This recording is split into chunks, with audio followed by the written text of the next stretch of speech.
आज जिंद BJP NDA के सुशासन मॉडल की तस्वीर बन रहा है। बीते वर्षों में पूरा हरियाणा ही विकास की नई पटरी पर चल पड़ा है। आज का ये कार्यक्रम डबल इंजन की बीजेपी सरकार के इसी मिशन को नई ऊर्जा से भर रहा है। साथियों, आज जिंद का, हरियाणा का नाम इतिहास के पन्नों में दर्ज हो गया है। आज यहां से देश को पहली हाइड्रोजन ट्रेन मिली है। आपको याद होगा साथियों, आज भी हम पढ़ते हैं, सुनते हैं कि भारत में पहली ट्रेन बॉम्बे से ठाणे के बीच चली थी, जिसे आज मुंबई कहते हैं। वैसे ही भविष्य में जब भी हाइड्रोजन ट्रेन का जिक्र आएगा तो जिंद का, सोनीपत का, हरियाणा का नाम भी आएगा ही आएगा। मैं आप सभी को, पूरे देश को भारतीय रेल की आधुनिकता से जुड़े इस बड़े कदम के लिए बहुत बहुत बधाई देता हूं। साथियों, आज 14,000 करोड़ रुपए से अधिक के अन्य प्रोजेक्ट भी हरियाणा को मिले हैं। इसमें रेलवे के, हाईवे के अनेक प्रोजेक्ट्स हैं।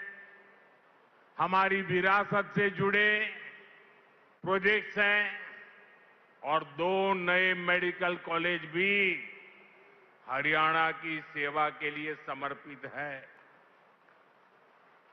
भिवानी में पंडित नेकीराम शर्मा मेडिकल कॉलेज और नारनौल में महर्षि च्यवन मेडिकल कॉलेज और राव तुलाराम अस्पताल,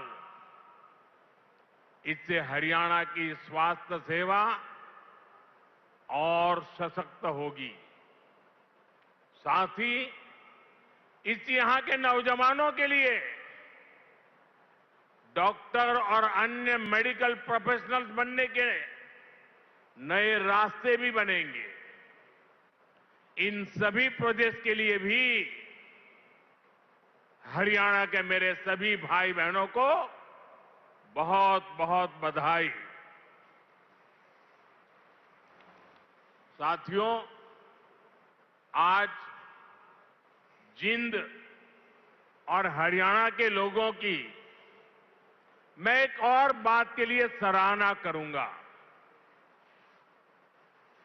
स्वच्छता से स्वागत पहल को आपने जिस गंभीरता से लिया है,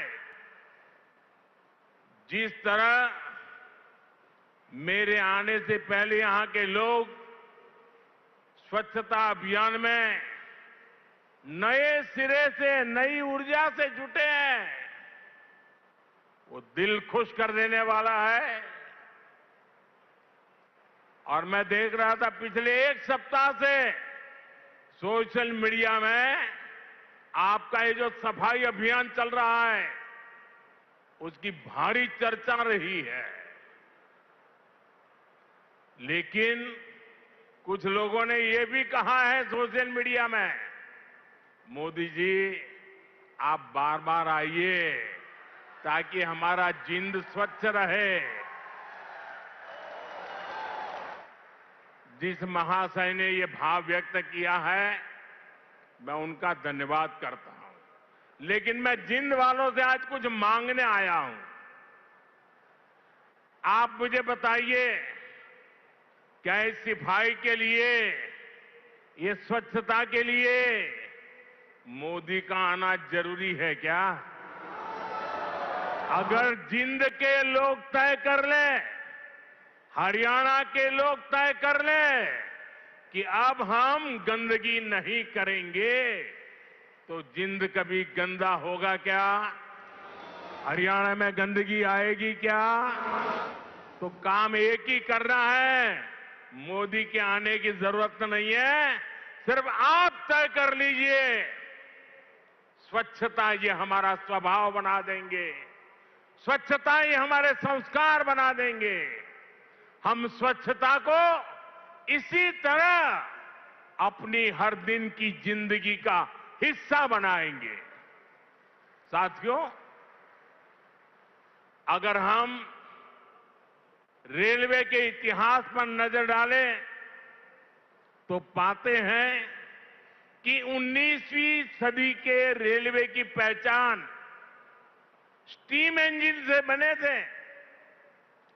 20वीं सदी की पहचान डीजल और बिजली से चलने वाली रेल बनी,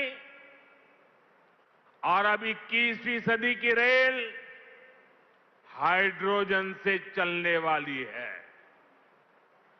आज भारतीय रेल ने भी 21वीं सदी की इस टेक्नोलॉजी में एक बड़ा स्टेप लिया है। आज जिंद से सोनीपत के बीच हाइड्रोजन ट्रेन चली है। अभी ये सफर 90 किलोमीटर का है,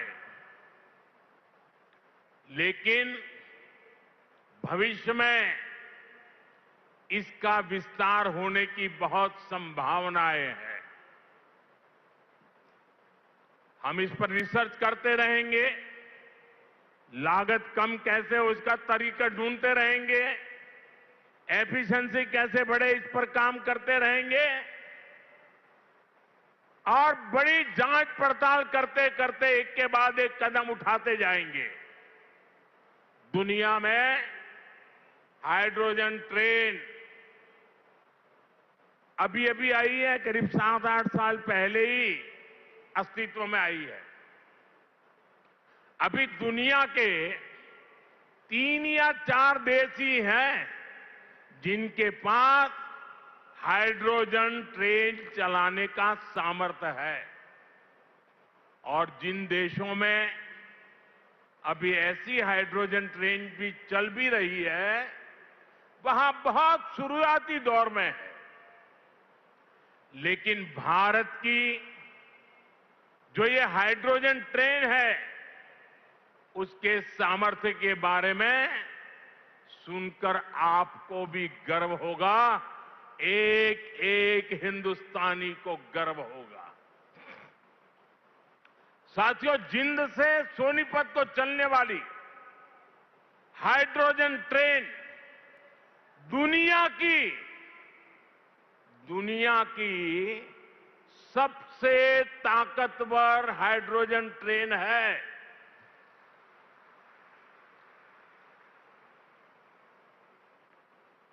ये हाइड्रोजन ट्रेन 3200 हॉर्स पावर की है, 3200 हॉर्स पावर।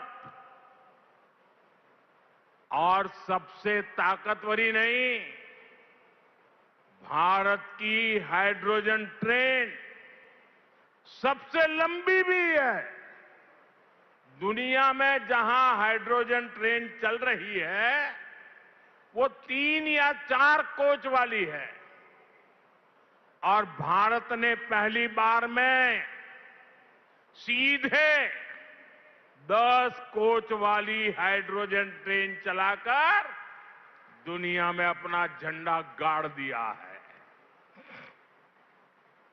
साथियों, मैं आपको गर्व की एक और बात बताना चाहता हूं।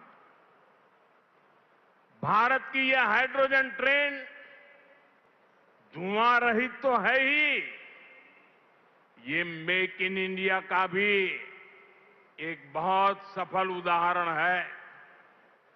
इस हाइड्रोजन ट्रेन को भारत के ही इंजीनियर्स ने डिजाइन किया है, भारत की ही कंपनी ने इसको बनाया है।